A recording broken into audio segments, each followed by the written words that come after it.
a todos y todas, y gracias también a quienes nos siguen por la transmisión de YouTube, que me parece que es muy importante que lo tengamos ahora.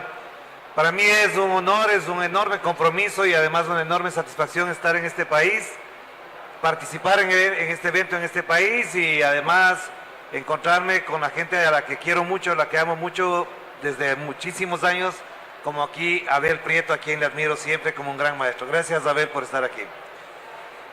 Yo quisiera empezar esta intervención diciendo dos cosas que para mí son fundamentales y quizá contradicen algunas intervenciones de aquí, porque creo que en esa postura debemos estar, en debatir, en reflexionar y también ser críticos con los postulados que a veces se instalan sin mayor reflexión. La primera, yo creo que efectivamente aquí hay un cambio enorme, quizás una transformación de la subjetividad, de la cual no hemos dado cuenta y no nos hemos dado cuenta en algunos espacios para hablar particularmente desde el periodismo, que es de donde yo estoy hablando ahora. Es decir, hablo como periodista, hablo desde el periodismo y quisiera que esto se entendiera así. Digo, este cambio de subjetividad es enorme, es a ratos incomprensible, a ratos inentendible, y por eso mismo hay varias posturas que pueden dar una explicación quizás no particular y a veces ni siquiera transversal de lo que está viviendo la humanidad. Porque efectivamente, una de las cosas que a mí me motiva a pensar es que este encuentro patria, y como dijo Martí, patria es humanidad, también nos debería obligar a pensar qué tipo de patria estamos hablando. Aquí hablaba Patricia Villegas, por ejemplo, de varias patrias, de varias Venezuelas, de varias Latinoaméricas, y podría decir yo, por ejemplo, en Ecuador que hay varios Ecuador, porque efectivamente ya hay otra dimensión en la que estamos instalados y que es una supuesta diversidad, más bien es una multiplicidad de visiones sobre a veces determinados temas muy puntuales. Y también qué es humanidad ahora, habría que preguntarse desde el periodismo, desde la política, qué es humanidad, qué significado le damos al sentido, al concepto y al sustantivo humanidad ahora, cuando se viven tragedias y genocidios en Gaza y hay ayudas humanitarias en Gaza. Y uno dice, ¿cómo se puede llamar ayuda humanitaria ir a dejar comida cuando lo que hay son decenas de miles de muertos por una acción concertada, legitimada por los grandes poderes fácticos del mundo y por los poderes además legitimados por la Organización de las Naciones Unidas? Y ahí creo que hay un tema fundamental que debemos que tratarlo y abordarlo. Y el segundo, que efectivamente tiene que ver con esto, es porque yo decía hace un rato que la gran transformación es de orden subjetivo. Y ahí hay un cambio que quizás nos está obligando a pensar desde otras dimensiones, incluso el ejercicio de nuestros oficios, de nuestros comportamientos ciudadanos, por ejemplo. Hay un libro que es muy importante para mí, que en los últimos meses me ha obligado a pensar y repensar lo que uno puede hablar en este tipo de eventos y en estos escenarios, que es el libro de Alejandro Barico, que es The Game. Abel sabe que Alejandro Barico es uno de los mejores narradores, novelistas que existen en este planeta, pero que tiene dos ensayos muy importantes. El uno es Los Bárbaros y el otro es The Game. Y él habla ahí, por supuesto, en la primera parte de lo que ha significado las revoluciones en el planeta a lo largo de este proceso histórico, y habla de la última. Él dice, nos colocamos en nuestra revolución actual, en la revolución digital, coloca esta en un grupo muy particular, pero sobre todo él dice que esta revolución digital es una revolución de orden mental, es decir, estamos hablando de una revolución mental. Y esto, que no es poca cosa, obviamente nos lleva a pensar en otras cosas que no las estamos dando mucha importancia. Y él dice, por eso quería citarlo a él, reconocemos la capacidad de generar una nueva idea de humanidad. Es decir, Alejandro Barico, escritor italiano, al analizar el desarrollo de la historia y colocar a las revoluciones como parte de las transformaciones del planeta, coloca a la revolución digital como una nueva idea de humanidad. Y esto, digo, no es menor no es poca cosa cuando estamos hablando, cuando estamos dialogando entre seres humanos en un contexto en el que ciertos paradigmas se han ido cayendo, pero que esencialmente tenemos que seguir peleando por la defensa de una humanidad de la que voy a hablar más adelante.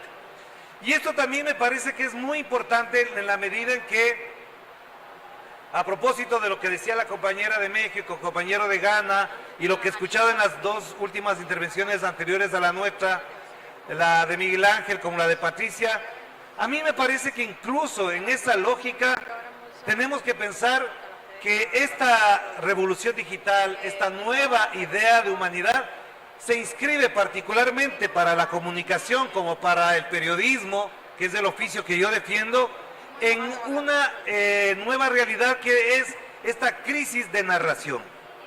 Aquí hay una crisis de narración. Yo no estoy de acuerdo, lo digo con franqueza y frontalmente, aquí no hay una crisis de información, no hay una crisis informativa. A mí me parece, y creo, estoy convencido, no solamente porque lo diga yo en particular, sino porque ya hay una reflexión permanente, constante, alrededor de esa crisis de narración. Y para eso, efectivamente, creo que es válido, algunos lo conocen bien, otros lo han leído y otros lo han abordado también, al filósofo coreano alemán Byung-Chul Han. Y él efectivamente dice en este libro que se llama La crisis de la narración, algo que a mí me atraviesa y me preocupa porque coincido con casi todos los compañeros que han abordado el tema.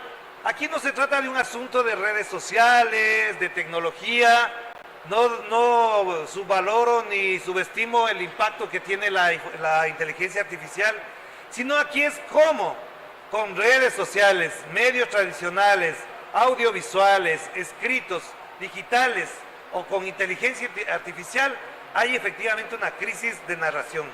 Él dice, narración e información son fuerzas contrarias. La información agrava la experiencia de que todo es contingente, mientras que la narración atenúa esa experiencia, convirtiendo lo azaroso en necesario. La información carece de firmeza ontológica. Y además, ser e información se excluyen. A la sociedad de la información es inherente una carencia de ser, un olvido del ser. La información es aditiva y acumulativa, no transmite sentido, mientras, ojo, que la narración está cargada de él, de sentido. Sentido significa originalmente dirección. Y a mí me parece que la disputa y la mayor discusión que podemos tener es si a esa narración, si a ese sentido de la realidad le estamos dando contenidos y le estamos dando formas periodísticas, comunicacionales.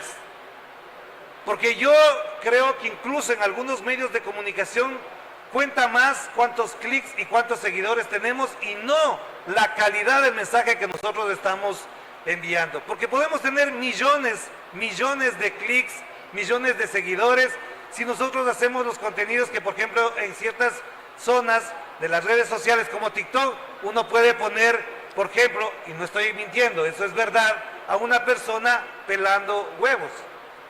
Y ese TikToker que pela huevos tiene miles, millones de seguidores y se pasa el día pelando un huevo duro, un huevo cocido. Y eso me da un sentido, me cambia la realidad, me coloca en una dimensión distinta de lo que significa para mí la historia que estamos haciendo todos los días. Y yo por eso creo que efectivamente aquí hay un debate de fondo y que tiene que ver con esto que les decía, que hay una transformación de la subjetividad. Y claro, ahí nace también la otra reflexión. Es que si hablamos de la verdad, también tenemos que ver que la verdad es o no es una versión de la realidad. Ahora podemos decir que, por ejemplo, lo que significa mirar el comportamiento mediático frente al conflicto de Ucrania con lo que está pasando en Gaza, y uno podría decir, esas son dos realidades. La pregunta es si esas realidades están siendo reflejadas desde qué verdades. Porque cuando ocurrió el conflicto entre Ucrania y Rusia, es decir, todo lo que ustedes saben, sabemos de lo que significa eso, en los partidos de fútbol, en las transmisiones de fútbol se ponía la bandera de Ucrania. Y si ahora cualquiera de nosotros, cualquier medio de comunicación de nosotros, pone la bandera de Palestina en la transmisión de un partido de fútbol de Argentina, de Brasil, de Ecuador, de lo que sea, se nos baja la señal. Entonces uno dice, ¿de qué verdad me están hablando? ¿Por qué se legitima en un partido de fútbol que no es nada político una bandera de Ucrania y en otro partido de fútbol no se coloca la bandera de Palestina? Y yo creo que esto, que no siendo menor, como insisto, está denotando ese cambio de subjetividad que es poderoso.